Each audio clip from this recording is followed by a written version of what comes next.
Hello and welcome to FinextraTV. I'm Debbie Bell-Hosking here at Sibos 2022 in Amsterdam, and I'm joined by Dean Sposito of Deutsche Bank. We're going to be chatting about the G20 Roadmap for enhancing cross-border payments. Hello, Dean. Hey, Debbie. Great to have you here. You've come on our stand at FinextraTV buzzing about today, so I do need to ask you, Sibos back in person.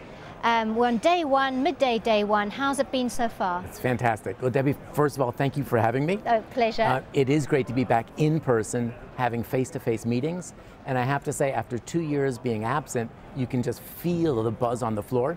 People really are excited to get back together. And also, it's content-rich.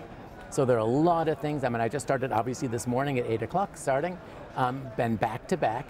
And the topics coming out from the progressive finance in a changing world around sustainability, that's for sure one of the key topics around obviously digitization, and that you can see in all aspects. So that's something that the whole banking industry in multiple topics is working on. And we keep working through those. So it is really exciting, but I think even above all is getting together again and actually sitting in a room, not on a Zoom call or not on a Teams call, and really kind of feeling the vibe. And isn't it great, because we can be here now in person Absolutely. as well. And we can chat. And we're going to be talking now. You're talking about things being content rich. There's a lot of chat on the floor. I'm sure a lot of it is about the G20 roadmap for enhancing cross-border payments. The G20 is treating this as a priority. There are challenges. But for you, from a Deutsche Bank perspective, what actual developments do you feel have taken place within the banking ecosystem?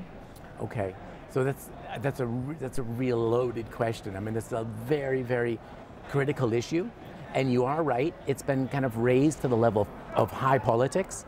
G7, G20, looking at cross-border payments, looking at primarily four main kind of roadblock areas: cost, transparency, speed, and access.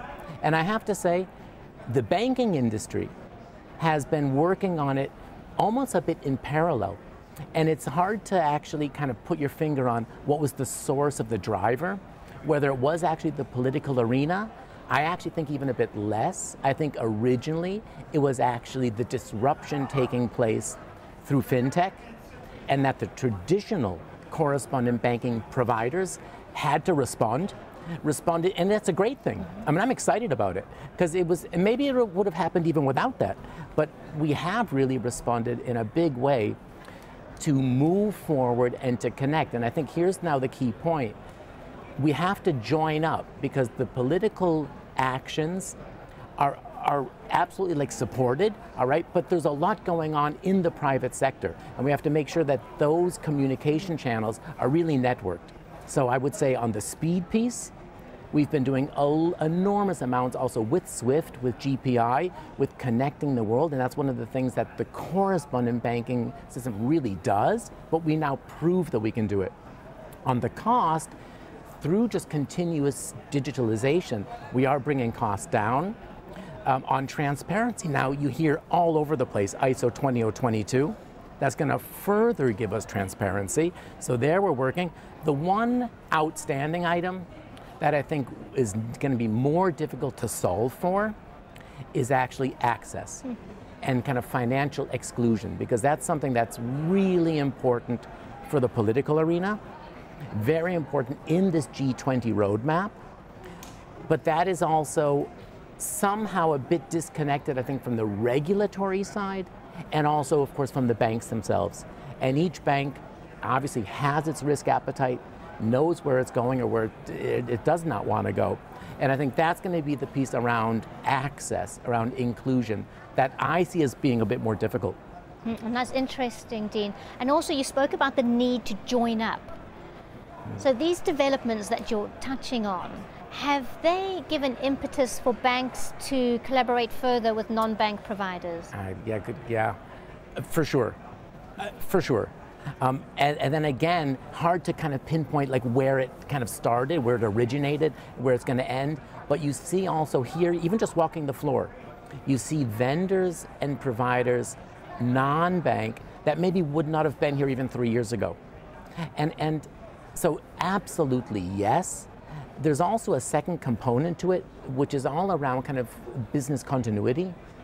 And I think service providers generally are looking for different channels, are looking for, in part, maybe more efficient channels, but certainly channels that will maybe hold up if another breaks down.